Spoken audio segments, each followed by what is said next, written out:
Hello everybody and welcome to Wisconsin Wonder Garden. Today's video is going to be all about our indoor plants and succulents. I'm going to go through everything we have growing inside here. This is our workbench that we had in the kitchen, and we decided to turn this into a great planter that can carry a large capacity of plants. We have yet to get plants up here, but all this area is going to be planted soon enough, and then more plants down here. As you can see, these shelving units make a great place to hang all of the grow lights from, so I'm really excited to fill this up with all of our goodies that we have here. I'm going to start with our rattlesnake plant. This thing is doing really good. Again, this is one of my favorites. It has just gorgeous colors. I love the contrast of the greens. It's been doing really good. Even way away from the light here, it does just fine, so I love that plant. If you guys don't have a rattlesnake plant, check it out. I got that one from Weeds and Cedarburg. Up on top, we have the Jade that we took a major cuttings on when we got it. It was in worse for wear conditions, and we made a video of how we took care of that. Just check it out in our videos. It's doing really good since we took all the cuttings. This thing was... Each of these branches here were like an extra foot longer, just drooping over on the sides, and the whole plant was tipping over and everything from the extra weight. So we chopped it all off and trimmed it up, and it's doing really good so far. Very happy with that one. Then we have our fig that was rescued from Steins. There was almost just 90% of it was dead. We took off all the stuff down below, and we have new leaves growing and forming in this thing all over the place. Up on top, nice, happy, and healthy. Down below it is our money plant, our Pilea peperomioid. Love the look of this. It's really a unique plant. It has only grown maybe half an inch since we got it, but it's just a really unique plant, and that's why I'm really happy that we added this one to the garden as well. This is a birdsnest fern. As you can see, the leaves kind of curl and pop up just like a normal fern would, and they unravel. This is one of our hanging planters that we had in the other room that is ready for a makeover. We have some moonstones, blue chalkstick, jades. Then we had some echiverias over here that kind of died out a little bit. Now we just have the little propagated ones down below it. And then there's ogre ears back on this side on this one.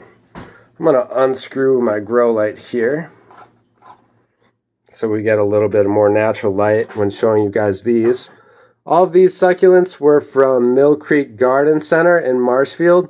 We have a big variety there, all kinds of them, all sorts of shapes, colors, textures, and these are some of the plants that we're going to get growing up on this very first shelf right here. A whole different variety of plants that we propagated out up here. These are all from propagation from different cuttings and such. Those are all doing really well. I'm going to turn it around so you can get the other side and see some of those beautiful ghost plants. Aeonium kiwis and some Pearly von Nurnbergs down there. There's another Pearly von Nurnberg. The whole planter is doing fantastic. Super happy with that one. Here's my son's Jade and his Dinosaur Planter. I've got that at a Bayshore Garden Center. Thought it was really cool, so I had to get that Jade in there because Sterling loves dinosaurs. And then we have a coffee mug planter with some echiverias and then an ogre ears too. That is kind of an experiment to see how the succulents do long term in a little planter that has no drainage. They've been in there for over a year, and so far so good. So I think that's a go-ahead for more of a mass production if I might want to sell those at like farmers markets and stuff like that. Down below is our infamous Cactus Planner. We have several videos on this thing. All of those cactus are doing really well. We have the large aloe in the middle. We have some opuntias. beaver tails, some choyo cactus, and choyas, excuse me, and then some other unnamed varieties here that were all propagated out from cuttings. And those are all getting nice and fat, about ready to thin those out because they're getting a little compacted in there. But my main goal was to make sure that those are doing really happy and healthy. And right next to the window here, they've been doing really well. Nothing's etulated at all, just nice compact growth, which is great to see. And then over here, you see our Sansevieria. Right here is popping up a little pup. So we're gonna make a video on how to propagate your Sansevieria via rhizome in a little bit here once I get the chance. Our Christmas cactus is showing some dark purpling around the ridges. That's just coming from the winter season. It's starting its new spurt of growth here as we see some new buds forming in several different areas. That's nice and healthy. That one's doing good. We are going to transplant it out of this glass container here that has no drainage. I just had it in that one when I took these cuttings originally, and they've been in there ever since, but it's about time to transplant those into something that has some nice drainage. Then we have an orchid right here. I'm no orchid expert, so it's looking a little bit rough, but I'm doing my best for that thing. You know, just putting some ice cubes on it. I'm not sure if it's not getting enough light or too much light or what it is. I think possibly not enough light. Either way, it's living, it's surviving, it's just not living to its fullest. So that's everything right here. Let's move on to the next room. Up here we have our air plants that are all doing fine and dandy. As you can see, they've flowered. They're doing well, even with just complete neglect. Those things are doing good. I'm basically just miss them like once a month, and that's about it. That's all the care I give these guys, and yet they're still alive. So air plants, great. If you just need to totally neglect something, they'll do okay. Next up, we have these planters right here that are all full of succulents. I'm about to add a second shelf up there in the very near future, but for now we just have these. These are all group planted containers. So I will put all of my propagated leaves and stuff into these. We got paddle plants, echiverias, aeoniums, stacking cressulas, a little bit of everything in here, as you can see.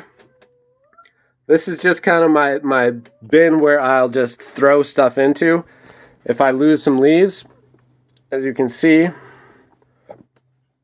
generally they do just fine. If you throw in a leaf, you'll have a baby pop up there soon enough. We got some of these chain succulents. This thing is just blown up. I'm about to take some cuttings from that and transplant them into a couple of the other planters that we have, because this is a nice, happy, healthy bunch. I'm gonna just take out and thin it out a little bit in places where I think it might need it, but overall it's just done really well. Beautiful colors.